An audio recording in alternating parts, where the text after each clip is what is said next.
back to the Larson Show. I'm not the biggest fan of Google. I understand the deficits that the world's biggest search engine actually has. But I'm not terribly crazy about the idea that the DOJ is going after Google using an antitrust lawsuit. So I thought I'd get the details from somebody who actually knows something about it, unlike me. And that's Pete Sepp, president of the National Taxpayers Union and leader of the Coalition Against Socialized Medicine. Pete, welcome back. Always great to be here, Lars. What's the Biden DOJ trying to do with this? Trying to expand government's power over the marketplace and the economy in general. You know, between the Department of Justice and the Federal Trade Commission, the Consumer Financial Protection Bureau, a whole alphabet soup of acronyms, they are gradually trying to claw their way even further into deciding how companies do business, who merges with what kinds of prices they can charge. This is all part of a larger strategy to increase government control over the economy. And unfortunately, there will be firms that we don't like doing business with that come under the government microscope. We have to resist these kinds of things. Taxpayers need to resist them especially. Not only are these agencies spending a lot of tax dollars doing these things instead of performing their core functions like going after price gougers out there, they are also destroying the kind of economic lead we have around the world in innovating things. That's going to cost us in our competition with China. It's going to cost us in making government more efficient and effective with these new technologies. Taxpayers have a lot at stake here.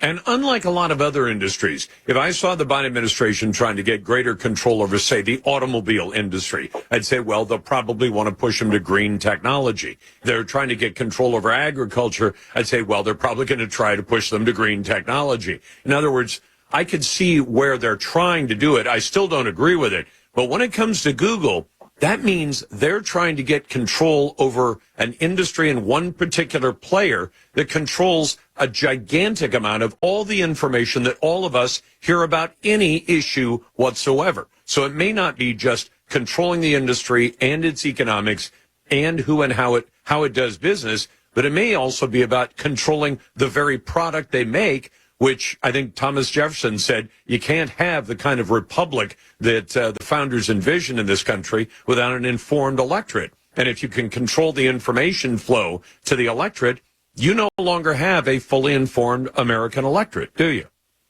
No, you certainly don't. And we need to remember that an antitrust lawsuit has to prove genuine consumer harm. The government is running into a lot of roadblocks trying to do this in the case of Google, even worse with their suit against Amazon, where they're basically trying to redefine what the market is according to the government and then saying, yeah, you have a monopoly and it's unfair. Well, if government gets to call all the shots, make all the definitions, and spend all of the tax dollars in order to make those things stick, we are on the losing end. And really, people need to understand that even if you hate Google, these antitrust suits end up depressing an entire economic sector, even if they're only going after one company. You may have other tech companies that you do business with that you like. This action against Google is going to depress the entire tech market. You're going to lose money in your stocks.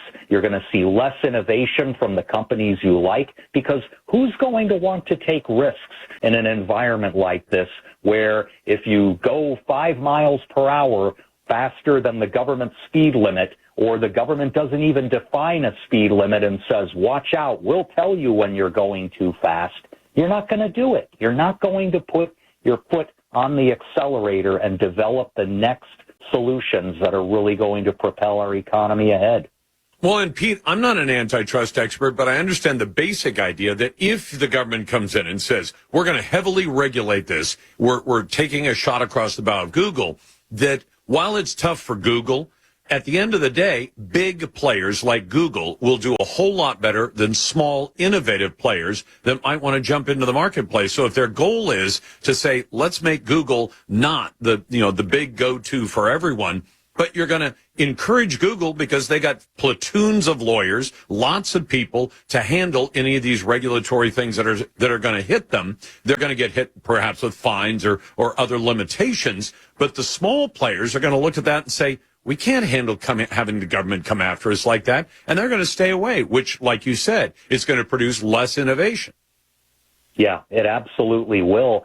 And already, parallel to these developments in court, we have the Federal Trade Commission developing a whole new set of merger and acquisition guidelines that would basically give them veto power over many, many firms, thousands of companies, not just the big players, but the medium and small size ones. So this is about getting regulatory control over the whole economy, not just over a couple of major actors in the market. Now, I want to make sure I understand. Their basic theory is that Google got big and became the single most used search engine on planet Earth, not because they were better at what they were doing, but because they illegally use their own cash to somehow box out competitors. Is there a case to be made that Google does that?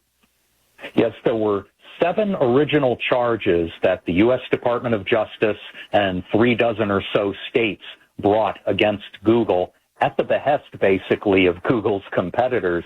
And the judge in this case threw out 4 of the 7. You know, one of them was that, some search results are being unfairly depicted in the hierarchy, and we're angry about that. That was Yelp and TripAdvisor saying that. The judge said, well, too bad. That's not consumer harm. That's you belly aching that you didn't get what you had hoped for. The main argument is that Google and Apple entered into exclusivity agreements to feature Google's search function on Apple's devices, and that was illegal collusion. Now, hold on a second. Pete, am I wrong to be reminded of Janet Reno and Microsoft way back when? No, you're not wrong, because now, of course, Microsoft is complaining that they just can't seem to beat Google's search engine, even though they invested billions in some of their own stuff. Well, I'm sorry, I hate to say that, but that's kind of the way competition works. Microsoft was being sued in the 90s. Now it's Google. It's also Amazon. The players change, but it's always the government trying to work its will against various actors in the market. And Pete, just to remind people, and please correct me if I'm wrong about this, but the Janet Reno case against Microsoft, in its simplest statement, stated simply, was that Microsoft insisted if we're going to put Microsoft Windows on, I think it was Dell computers at the time, we'd like to include Internet Explorer, their search engine, which, by the way, I don't know if anybody ever uses Internet Explorer anymore, but they said, why, if you make Dell put that on all their computers, which people were perfectly free to ignore, and I did, and most people did, why that's going to make them it's going to make Internet Explorer dominant, which, of course, the government was 100% wrong about, weren't they? Yeah, they were. They were also wrong about worrying about whether MySpace could become the dominant social media force. They were wrong when during this trial they brought up the fact that, hey, over in Russia they've got a good search function. Users go to one page where they can pick any one of several search engines, and it's like, okay, so now we're taking our cues from Russia. Or maybe we should send all of our internet searches through China. What could possibly go wrong? That's Pete Sepp. He's president of the National Taxpayers Union and leader of the Coalition Against Socialized Medicine. Pete, it's a pleasure. Back to the Larson Show. I'm not the biggest fan of Google. I understand the deficit